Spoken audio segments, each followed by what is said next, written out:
సమయాన్ని సద్వినియోగం చేసుకోవడం అనేది జీవితంలో చాలా ముఖ్యమైనటువంటి విషయం. ఎవరికైనా సమయం ఒకటే అని మనందరికీ తెలిసినటువంటి విషయమే. గొప్ప విజయాలను సాధించినటువంటి వ్యక్తికి, వైఫల్యాల బారిన పడి పతనమైన వ్యక్తికి గూడా ఒకే రకమైన సమయం ఉంటుంది. కానీ ఆ సమయాన్ని వినియోగించుకున్నటువంటి వ్యక్తి గొప్ప విజయాలను సాధిస్తే, ఆ సమయాన్ని దుర్వినియోగం చేసిన వ్యక్తి వైఫల్యాల పాలై దుఃఖాన్ని భరించాల్సిన పరిస్థితులకు వెళ్ళడం మనం చాలామంది జీవితాల్లో గమనించొచ్చు. అంటే సమయాన్ని సద్వినియోగం చేసుకోవడం అనేది ప్రాథమికంగా మన కర్తవ్యంగా మనం గుర్తించి తీరాలి. చదువు సమయంలో గానీ, తర్వాత చేసే ఉద్యోగం కానీ, వైవాహిక జీవితం కానీ, ఆ తర్వాత కానీ, ప్రతి సమయంలో కూడా సమయం అనేది చాలా ప్రాముఖ్యతమైన విషయంగా మనం భావించాలి.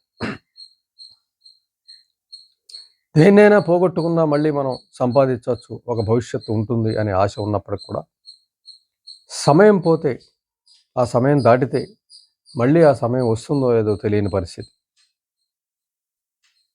సమయం వయసుతో ముడిపడి ఉంటుంది. ఒక వయసు, ఒక సమయం, ఆ సమయంలో ఆ వయసులో చేయాల్సిన పనులు అప్పుడు జరగకపోతే మళ్ళీ ఆ వయసు రాదు, ఆ సమయం రాదు. నిజంగా సమయం విలువని గ్రహించి దాన్ని సద్వినియోగం చేసుకోవాల్సిన అవసరం మనందరి మీద ఖచ్చితంగా ఉందని చెప్పాలి. అది మానసికంగా మనల్ని సంతృప్తిగా ఉంచగలదు జీవితాంతం అనే విషయాన్ని కూడా మనం గ్రహించాల్సిన అవసరం ఉంది. సమయాన్ని సద్వినియోగం చేసుకోవడం అంటే చదువు సమయంలో పూర్తిగా చదువుని కేటాయించడం, మిగిలిన విషయాలు పక్కన పెట్టడం, మనం ఏ పని చేస్తున్నామో దాని మీద మనం ఏకాగ్రత నిలపగలిగితే, మన సర్వశక్తులు కేంద్రీకరించగలిగితే ఖచ్చితంగా ఆ సమయం సద్వినియోగం అయినట్టుగా మనం భావించాలి. అంటే రోజంతా కూడా ఉపయోగకరమైన పనులు చేస్తుండాలి, అభివృద్ధికారకమైనటువంటి ఆలోచనలు చేస్తుండాలి, పనులు చేస్తుండాలి, చర్యలు చేస్తుండాలి. మన అభివృద్ధికి ఉపయోగపడే మనుషుల్ని కలుస్తుండాలి, పరిసరాలను ఏర్పాటు చేసుకోవాలి, పరిస్థితులను ఏర్పాటు చేసుకోవాలి. ఇవన్నీ కూడా అవసరమే. ఇవన్నీ కూడా ఆయా సమయాలను సద్వినియోగం చేసే పరిస్థితి ఉంటుంది. ఇవేమీ లేకపోతే దుర్వినియోగం చేస్తున్నట్టు. మనిషి ఒకచోటే కూర్చుండిపోయి ఏ పని చేయకుండా, ఏ ఆలోచన చేయకుండా అలా జీవితాన్ని కొనసాగించడం అనేది సమయాన్ని దుర్వినియోగం చేయడంగానే మనం భావించాలి. వయసులో ఉన్నప్పుడు సమయం దుర్వినియోగం చేసినా అప్పుడు తెలియకపోవచ్చు, కానీ వయసు పెరిగిన తర్వాత ఆ బాధ భరించడం కష్టంగా ఉంటుంది. అయ్యో, సమయాన్ని దుర్వినియోగం చేశాను, సద్వినియోగం చేసుకోలేకపోయాను, ఆ సమయంలో నేను ఏం చేయలేకపోయాను, ఉదాసీనంగా కాలం గడిపాను, సరే రోజు గడుస్తోంది కదా అనుకున్నానే తప్ప సమయం వృధా అయిన విషయాన్ని నేను కనిపెట్టలేకపోయాను, అప్పుడు పొందాల్సినవి పొందలేకపోయాను, ఇప్పుడు అవి పొందడానికి కుదరని పరిస్థితి. ఇంకా జీవితంలో ఏవైతే ఆ సమయానుకూలమైనవి పొందలేకపోయానో ఆ లేమితోటి, ఆ బాధతోటే మిగిలిన జీవితాన్ని కొనసాగించవలసిందని ఒక వయసులో ఖచ్చితంగా అనిపిస్తుంది. అంచేత సమయం యొక్క విలువని ఖచ్చితంగా గ్రహించిన వాడే విజేతగా మనం చెప్పుకోవాలి, ఆనందంగా జీవించేవాడుగా మనం చెప్పుకోవాలి. అంచేత సమయం అనే విలువని మనం గ్రహించగలిగితే, వృధా చేయటం అంటే మనం తెలుసుకోగలిగితే తప్పనిసరిగా సమయాన్ని మనం మన అభివృద్ధికి, మన ఆనందానికి ఉపయోగించుకోగలుగుతాం. సమయాన్ని సద్వినియోగం చేసుకోవడంలో ప్రాథమికంగా మనం చేయాల్సింది ప్రతి నిమిషం కూడా ఉపయోగకరంగా ఉందా లేదా, ప్రయోజనకరంగా ఉందా లేదా, లాభకరంగా ఉందా లేదా అని ఆలోచించుకోవాలి. అంటే ఏదో ఒక పనిని మనం చేస్తూ ఉన్నట్లయితే ఆ పని ద్వారా మనకి ప్రయోజనం వనగూడుతూ ఉంటుంది కాబట్టి సమయం సద్వినియోగం అయినట్టుగా మనం భావించాలి. సమయాన్ని సద్వినియోగం చేసుకోవడం అంటే, కాలం విలువను గ్రహించడం అంటే, జీవితంలో అన్ని విలువల్ని గ్రహించడమే. జీవితానికి కావలసిన అన్నిటినీ మనం ఒక సమయం సద్వినియోగం చేసుకుంటున్నామా లేదన్న ప్రశ్నలో మనకి అవును అని జవాబు ఇచ్చినట్లయితే జీవితంలో కావలసిన అన్నీ కూడా వాటికవే వనగూడే పరిస్థితి ఉంటుంది. చేత సమయం విలువని మనం గ్రహించగలిగితే విలువైన సంపదంతా కూడా మనకి చేరే అవకాశం ఉంటుంది. అంచేత సమయం వృధా అవుతుందా? సమయం వినియోగంకి వస్తుందా? అనే విషయాన్ని మనం ఖచ్చితంగా గమనించుకోవాలి. ఎప్పుడైనా ఖాళీగా ఉన్న సమయంలో వృధా చేయకుండా ఉండగలగాలి. అలా ఉండేలా ప్రణాళికలు రచించుకోవాలి. అలా చేయగలిగితే తప్పనిసరిగా సమయం సద్వినియోగం అవుతుంది. ఆ సద్వినియోగం ద్వారా మనోబలం, శారీరక ఆరోగ్యం, సర్వసంపదలు చేరే అవకాశం కూడా ఉంటుంది. వృధాగా గడే సమయం అని మనకు అనిపించినప్పుడు ఆ సమయంలో ఏదైనా మంచి విషయం గురించి ఆలోచించొచ్చు. ఎక్కడైనా మనం ఒక చోట వేచి ఉండాల్సి వస్తుంది. ఏ పని లేకుండా ఉండాల్సి వస్తుంది. అయ్యో! ఇక్కడ సమయం వేస్ట్ అవుతుంది అనిపిస్తూ ఉంటుంది. చాలా సమయం మనం ఒక్కో చోట అలా గడపాల్సి వస్తూ ఉంటుంది. అటువంటి సందర్భాల్లో ఒక మంచి విషయం తీసుకుని మనలో మనం చర్చించుకోవచ్చు. ఏదైనా మనం నేర్చుకునే విషయాల మీద అప్పుడు మననం చేసుకోవచ్చు. ఆ విషయం మీద కేంద్రీకరించి ఆ విషయాన్ని మననం చేసుకోవచ్చు. ఉదాహరణకి మనం ఇంగ్లీష్ నేర్చుకున్నట్లయితే, స్పోకెన్ ఇంగ్లీషు అలాంటివి నేర్చుకున్నట్లయితే తప్పనిసరిగా ఆ సమయంలో మనము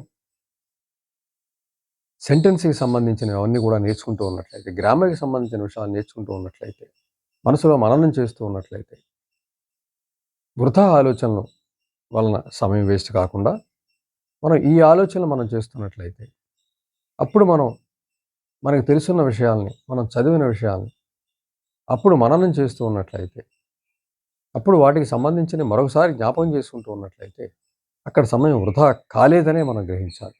సమయం సద్వినియోగమైనట్టుగానే మనం భావించాలి. ఎంతసేపు అక్కడ వెయిట్ చేయాల్సి వచ్చినా కూడా, నిరీక్షించాల్సి వచ్చినా కూడా, ఆ సమయంలో మనం నేర్చుకునే విషయాన్ని మనం మరొకసారి జ్ఞాపకం చేసుకుంటూ ఉన్నట్లయితే, మానసికంగా అక్కడ వ్యాయామం చేయగలిగితే వాటి పట్ల, ఒక ఇంగ్లీష్ కావచ్చు, ఒక మ్యాథ్స్ కావచ్చు, ఒక సైన్స్ కావచ్చు, ఏదైనా విషయాలు మనకు తెలుసున్న విషయాలు మరొకసారి మననం చేసుకోవడం ద్వారా, అక్కడ ఆ సమయం సద్వినియోగం చేసినట్టు మనం ఖచ్చితంగా భావించాలి.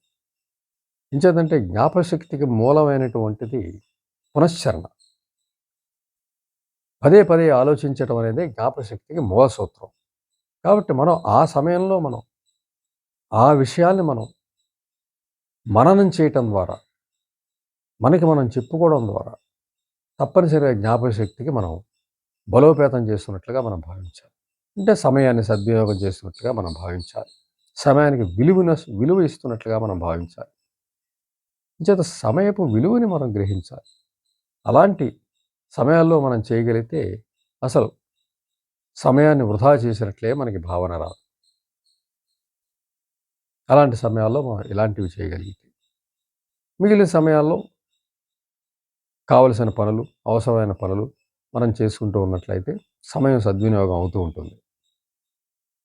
అంటే ఏదైనా పని చేస్తున్నప్పుడు, చదువుతున్నప్పుడు, కాలేజీకి వెళ్తున్నప్పుడు ఓకే. ఇవన్నీ కూడా మనకి సద్వినియోగమైన భావనే మనకు కొనసాగుతూ ఉంటుంది. కానీ కొన్ని చోట్ల ఏ పని లేకుండా కూర్చోవలసి రావడం ఒక్కోసారి, బయటికెళ్ళినప్పుడు ఒక్కోసారి ఎక్కడన్నా వేచి చూడాల్సి రావచ్చు. లేదంటే అక్కడ ఒక ఎదురు చూపుల్లో మనం ఉండొచ్చు. ఎవరి గురించైనా వెయిట్ చేస్తూ ఉండొచ్చు.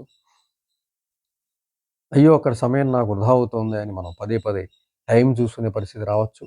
అలాంటి సమయంలో మనం ఇటువంటి ఎక్సర్‌సైజెస్ మనం చేపడితే, మనకి తెలిసి ఉన్న విషయాలు, చదివి ఉన్న విషయాలు, మనం నేర్చుకుంటున్న విషయాల్లో అంతకుముందు ఉన్నటువంటి విషయాల్ని మనం అక్కడ మననం చేస్తూ ఉన్నట్లయితే, ఒక వ్యాయామంగా మనం తీసుకుని వాటి గురించిన విషయాల్ని మనం గుర్తు తెచ్చుకుంటూ ఉన్నట్లయితే, పదే పదే వాటిని చదువుతూ ఉన్నట్లయితే మనసులో గుర్తు తెచ్చుకుంటూ ఉన్నట్లయితే, ఆ వాక్యాల్ని మనం పలుకుతూ ఉన్నట్లయితే, ఆ సూత్రాలు గాని, ఆ సిద్ధాంతాన్ని గాని మనం మననం చేసుకుంటూ ఉన్నట్లయితే, మనసు పెట్టి ఏకాగ్రతగా ఆ సమయం గూడా వృధా కానట్టుగానే మనం భావించాలి. అది గూడా మనకి సద్వినియోగం అయినట్టుగానే మనం భావించాలి. వృధా అనే భావనే లేదు. అలాంటి సమయాల్లో తప్పనిసరిగా మనం ఇలా చేయగలిగితే, మనం నేర్చుకుంటున్న విషయాలు, మనకి కఠినంగా ఉన్న విషయాలు ఏవైతే ఉన్నాయో చదువులో గాని, ఇతరత్రా గాని, అక్కడ మనం మననం చేసుకోగలిగితే తప్పనిసరిగా ఆ సమయాన్ని గూడా సద్వినియోగం అయినట్టుగానే మనం భావించాలి. అప్పుడు మనం ఎక్కువ సమయాన్ని ఎప్పుడైతే మనం సద్వినియోగం చేసుకుంటూ ఉన్నామో అది అభివృద్ధి కారకం అవుతుంది. మన జీవితంలో మనం ముందు నిలబెడుతుంది. విజేతగా నిలబెడుతుంది. మనకి ఎంతో ప్రయోజనం కలిగిస్తుంది. ఉన్నత స్థితికి వెళ్ళడానికి కారణం అవుతుంది. అంచేత సమయాన్ని సద్వినియోగం చేసుకోవడం అనేది మామూలుగా మనం చేస్తున్న పనుల్లో జరుగుతున్నప్పటికీ కూడా ఎక్కడైనా మనం వేచి చూసే సమయాల్లో, నిరీక్షించే సమయంలో, అలాంటి సమయాల్లో మనం ఇలాంటివి జ్ఞాపకం చేసుకొని మననం చేస్తూ 1, 10 సార్లు మననం చేస్తూ ఉన్నట్లయితే తప్పనిసరిగా ఆ సమయం కూడా సద్వినియోగంలోకే వస్తుంది. అది కూడా మన విజయాలకు కారకమవుతుంది. మనల్ని అభివృద్ధి పథంలో నడిపిస్తుంది.